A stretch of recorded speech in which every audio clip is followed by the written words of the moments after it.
देखिए ये चीज़ें वही आपको मैंने बताया कि इंडिया जो हमारा नेबर है उसमें एथलीट्स को इतनी इज़्ज़त दी जाती है, उनका इतना ख्याल रखा जाता है कि कोई भी एथलीट होता है उसकी बाकायदा तौर पर जो एसोसिएशन फेडरेशन है वो उसका ख्याल रखती है, हुकूमत उनको पैसे देती है।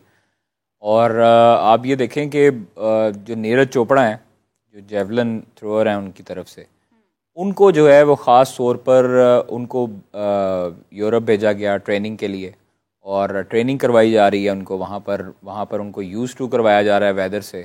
और हमारे जो एथलीट हैं वो अभी तक यहाँ पर ही हैं, गर्मी में ट्रेनिंग करते रहे हैं। हालांकि होना ये चाहिए था कि जो पेरिस है उसका मौसम जो डिफरेंट है पाकिस्तान से, पाकिस्तान में सख्त गर्मी है, वहाँ पे मौसम डिफरेंट है, वहाँ के वेदर कंडीशन से उनको यूज़ टू होने के लिए उनको भेजना चाहिए था और पहले ट्रेनिंग करवानी चाहिए थी। लेकिन अनफॉर्चुनेटली यहाँ पर आवे का हवा बिगड़ा हुआ है, यहाँ पर कोई हमारा कोई बिल्कुल भी स्ट्रक्चर नहीं है किसी किस्म का। हम लोग किसी तरीके से ग्रास रूट लेवल पर तो अमल दरामद करते ही नहीं है। तो इसलिए हमें चाहिए कि हम अपने एथलीट को जो उनकी रिक्वायरमेंट्स हैं, एक तो पर्ची सिस्टम ख़त्म होना चाहिए, एक आपको मेरिट पे तमाम एथलीट्स को लाना चाहिए। अब एक अरशद नदीम है जिससे आपको होप है कि गोल्ड मेडल आएगा, बाकी 6 से आपको होप नहीं है। कुछ तो वाइल्ड कार्ड एंट्री हैं, शूटर्स हैं और फिर आपका अरशद नदीम है। तो ये तो चीज़ें हैं हमारी कि हमारा जो है वो क्वालिफायर सिर्फ 2 जो है वो गेम्स हैं, बाकी कोई क्वालिफायर ही नहीं है, वाइल्ड कार्ड एंट्री है। और वो फाइका है एक एथलीट हमारी जो 100 मीटर में जाएगी, जो पाकिस्तान की इस टाइम पर तेज़ तरीन लड़की है। और वो हम लोग उनके लिए क्या करते हैं? कुछ भी नहीं करते। यहाँ पंजाब स्टेडियम में खड़े होते हैं गर्मी में, यहाँ पे ट्रेनिंग करते हैं और चले जाते हैं। फिर हम उनसे उम्मीदें लगाते हैं कि वो मेडल लेके आए। भाई उनको आप देते क्या हो? आप ना उनका ख्याल रखते हो, ना आप उनकी डाइट का ख्याल रखते हो, ना आप उनकी ट्रेनिंग का ख्याल रखते हो, ना आप उनको अकोमोडेशन देते हो, ना अच्छे तरीके से उनको उनको फायदा पहुंचाते हो फाइनेंशियली तौर पर। तो आप फिर उनसे एक्सपेक्ट क्या करते हो? सही बात है। मतलब अगर आपका झंडा थामे वो वहां पर जाते हैं तो आप उनको कम से कम इतना तो सहूलियत दो कि आपके लिए वो कुछ तो करें। हाँ, उनकी हिम्मत है कि फिर भी वो कुछ ना कुछ करके, जिस तरह नो बर्ड था कॉमनवेल्थ में लेकर आया, अरशद नदीम लेके आया, ये इनकी हिम्मत है कि अपने बलबूते पर ट्रेनिंग करते हैं। कोई इनको फॉरेन कोच नहीं मिला।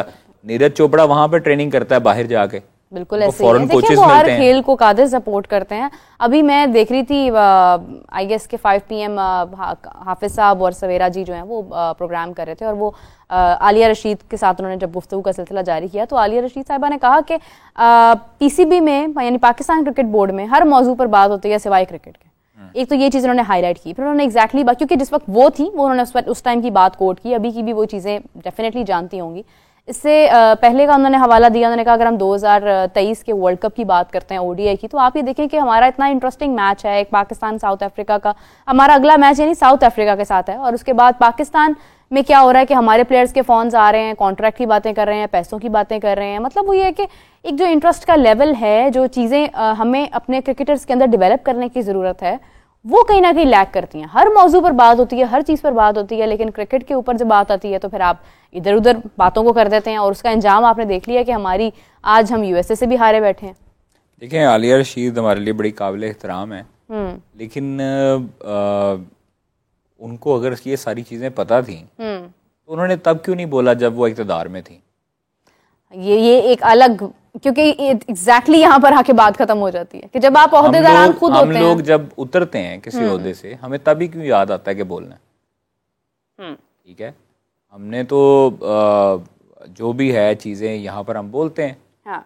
आज भी बोलेंगे, कल भी बोलेंगे, बोलते रहेंगे। लेकिन एक चीज़ होती है कि आपको अगर आपने उस टाइम पे नहीं बोला फिर बाद में भी ना बोले। जैसे वहाब रियाज ने कहा है कि कहने को बहुत कुछ है, हाँ, लेकिन मैं ब्लेम अगर आप नहीं बोल सकते तो तब भी ना बोलें और अब भी ना बोलें। तो आपने पाकिस्तान क्रिकेट बोर्ड में डायरेक्टर मीडिया की कुर्सी सर्व की है। ज़का अशरफ साहब आपको हदायत देते थे तो आप मीडिया को हदायत देती थी। तो खैर उस दौर में क्या कुछ हुआ है, वो वर्स्ट तरीन दौर था पाकिस्तान क्रिकेट की हिस्ट्री का।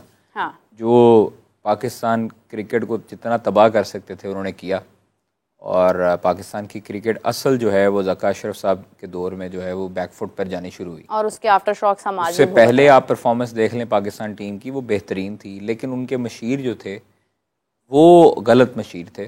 और उनको जो मशवरे मिलते रहे, जो उन्होंने काम किए, जो बाबर आजम की, जो सलमान नसीर साहब के मैसेजेस लीक करवाए, हाँ। ये गलत चीज़ हुई है पाकिस्तान क्रिकेट में, इससे इंतशार फैला है और वहीं पर ही कप्तानी की भूख ने जन्म लिया। ऐसे ही है, ठीक है। फिर उसके बाद आपके तफरके पड़ने शुरू हुए पाकिस्तान टीम में। तो ये चीज़ें आप लोगों को पहले डिस्कस करनी चाहिए थी, आप लोगों को पहले देखनी चाहिए थी। जो अब आप बैठकर टीवी पर बोल रहे हैं, उससे पहले बोलें। यही हमारे साबिक क्रिकेटर्स का हाल है। वो अपनी तमाम तर चीज़ें तब छुपा लेते हैं, जब टीवी पे आकर बोलते हैं उस वक्त पाकिस्तान टीम में तनकीद करना शुरू कर देते हैं। लेकिन क्या करें, जब वो एक चीज का हिस्सा है, वो उसको कैसे बुरा कह सकते हैं? फिर उनको ओहदा छोड़ना पड़ेगा। बुरे को जब आप बुरा नहीं कहेंगे, जब आप बुरे को अच्छा कहेंगे, तो बाद में भी आप उम्मीद अच्छे की रखें। लेकिन फिर उसके लिए तो उन्हें ओहदा छोड़ना पड़ेगा। फिर इतना बड़ा दिल लेकर आए, छोड़ें। हाँ, फिर इतना बड़ा दिल क्यों नहीं लेकर छोड़ते? फिर कहें हवस में क्यों रहते हैं, लालच में क्यों रहते हैं? तब यही क्रिकेटर्स जो आज बैठ के तनकीद के निशाने बना रहे हैं, जो हमारी करंट टीम को, जब खुद खेलते थे उस टाइम पे क्या इनको तनकीद अच्छी लगती होगी? सही बात है, बिल्कुल सही बात है। मेरी किसी को भी नहीं अच्छी लगती, लेकिन तनकीद वो होनी चाहिए जो आपके फैक्ट एंड फिगर पर पूरी उतरे।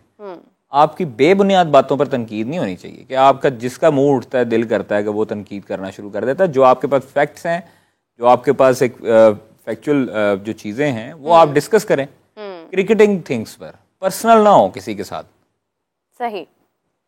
यानी अब आप देखें, अगर मेरी एक दो क्रिकेटर से जब भी बात हुई है, उन्होंने एग्जैक्टली ये कहा है कि देखें, आज हम बाहर हैं तो जो खेल रहे हैं उनके बारे में, उनके खिलाफ बात हो रही है और हमारी तारीफ हो रही है। जब हम खेलते थे हमारे खिलाफ बात होती थी और जो बाहर बैठे थे वो अच्छे लगते थे। तो ये देखिए, जो कामयाब लोग होते हैं वो कभी भी आई थिंक सो के अपने ही जैसों का मजाक नहीं बनाते हैं, ना उनके बारे में कोई बातें रिवील करते हैं। I am not talking about the PCB और the people who were there in PCB and who are now right there, लेकिन मैं बात करी उन खिलाड़ियों की जो एग्जैक्टली अपनी चीज़ों को एक तरफ करते हुए दूसरों पर फौरी तौर पर तनकीद का सिलसिला जारी करते थे। लेकिन ये आपका एग्जैक्टली दिखाता है कि आप में कितनी स्पोर्ट्समैनशिप है, क्योंकि आप बीइंग अ प्लेयर ये आप जानते हैं। मुझे याद है कि 2023 में जब इरम हमारे साथ बैठती थी, इरम जावेद, तो वो कहती थी कि आप लोग करते हैं बात कि यार ये कैसी शॉट मारी है, इसने क्या किया। जो वहाँ पे खेल रहा होता है वो कभी भी नहीं चाहता कि वो बुरा खेले, और वो उसको पता होता है कि उसको कितने लोग सुन रहे हैं वहां पर। तो एक स्पोर्ट्समैनशिप आपके अंदर नजर आती है कि आप एग्जैक्टली क्या गुफ्तगू कर रहे हैं, आप किस तरह से दूसरे खिलाड़ियों को ओन कर रहे हैं, आप उनको रिस्पेक्ट किस तरह से दे रहे हैं। बेसिकली जो ये कहा जाता है कि देखिए, हम कादिर, आप, मैं, हम तो तज्जिया कर सकते हैं, लेकिन जो खिलाड़ी है वो तो जानता है कि वहाँ पर एग्जैक्टली सिचुएशन क्या होती है और सही वक्त में सही बात करनी चाहिए। Coming back to the point, Qadir, जो आलिया रशीद साहिबा ने जिस तरह से बात की, उन्होंने कहा कि पीसीबी में तमाम गुफ्तगू जारी होती है सिवाय क्रिकेट के ऊपर बात नहीं होती है। फिर उन्होंने इसी के साथ साथ मोहसिन नकवी साहब की जब बात की तो उन्होंने कहा कि वो बहुत काम कर रहे हैं, क्योंकि वो इंफ्रास्ट्रक्चर पर काम कर रहे हैं, स्टेडियम्स को बेहतर करने की बात कर रहे हैं, उनको ठीक कर रहे हैं, उनके ऊपर काम कर रहे हैं और फौरी तौर पर डिसीजंस ले रहे हैं, हर चीज़ को मुनासिब करने की कोशिश कर रहे हैं। दूसरी जानिब कादिर, जहाँ इतना काम हो रहा है, वहाँ पर क्या जिम्मेदारी आयद होती है खिलाड़ियों के ऊपर? एक खिलाड़ियों का काम है, खिलाड़ियों का प्रोफेशन है खेलना, पाकिस्तान के लिए खेलना। और ये बड़ी खुशकिस्मती की बात होती है कि 25 करोड़ अवाम में से 15 रुकनी स्क्वाड ऐलान होता है। बिल्कुल।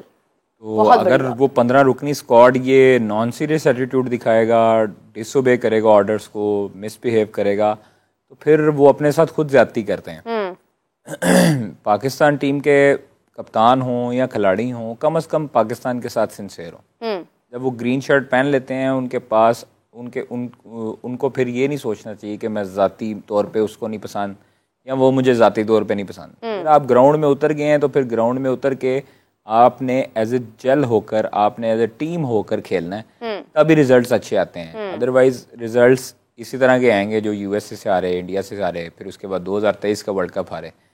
जब दिलों में लालच शुरू हो जाएगा, जब दिलों में कदूरतें शुरू हो जाएंगी, तब आपके रिजल्ट्स खराब होना शुरू हो जाएंगे। ऑब्वियसली पाकिस्तान टीम के खिलाड़ियों को टैलेंट की कोई कमी नहीं है। पाकिस्तान टीम के खिलाड़ियों को पूरी दुनिया पसंद करती है और इनको चाहिए कि अपने आप को भी पसंद करें और अपनी अनाज से निकलें और पाकिस्तान के लिए सर्व करें और पाकिस्तान के लिए खेलें। आगे जो मैचेस आ रहे हैं उनमें ये सारी चीज़ें भुला कर पास्ट माजी भूल जाएं और आगे फ्यूचर पे आप जो है ना अपना फोकस करें कि आपने क्रिकेट अच्छी खेलनी है और कैसे खेलनी है, अपने आप को कैसे बेहतर बनाना है। ये जो भी आए होंगे प्लेयर्स, ये भी T20 वर्ल्ड कप खेल कर, किसी ने अपनी वीडियो नहीं देखी होनी या किसी ने उनको नहीं बताया होना कि आपने ये गलतियां की हैं। एग्जैक्टली। सब अपने अपने दोस्तों के साथ, फैमिलीज़ के साथ जो है ना वो मौज मस्ती कर रहे होंगे, टाइम गुजार रहे होंगे और अगली सीरीज़ का इंतज़ार कर रहे होंगे। तो ये आलम है, जब अपने आप के साथ आप सिंसियर नहीं होंगे तो फिर आपके पास आपकी परफॉर्मेंस भी लैग करेगी, आपके रिजल्ट्स भी अच्छे नहीं आएंगे। तो इसलिए ये चाहिए कि ख़ास तौर पर जो आगे सीरीज़ आने वाली हैं, आगे जो टेस्ट चैंपियनशिप शुरू हो रही है, फिर उसके बाद चैंपियंस ट्रॉफी है, एग्जैक्टली अपने आप को इतना अच्छा बेहतर कर लें कि दुनिया आपकी तारीफ़ करे और दुनिया तारीफ़ करने पर मजबूर हो जाए। मतलब जो बैशिंग आप पर हो चुकी है वो तो अभी चैंपियंस ट्रॉफी की वजह से दबनी शुरू हो गई। बिल्कुल ऐसे ही है, अभी तो मौजू डिफरेंट हो गया ना? अभी तो चैंपियंस ट्रॉफी ने उसको सारा हाईजैक कर लिया। हाँ। वरना ये सारी चीजें, ये सारी बैशिंग अभी तक जारी रहती। यही बिल्कुल सही है ना कि आपकी परफॉर्मेंस नहीं लोग भूलते। हाँ। तो इसलिए शुक्र अदा करें, अपनी प्रैक्टिस पर ध्यान दें और अपने आप को इतना बेहतर कर लें कि किसी के लिए दिल में नफरत ना लाएं और लालच ना करें, हवस ना करें, तो आपके रिजल्ट्स भी इंशाल्लाह अल्लाह ताला खैर करेगा बेहतर आएंगे।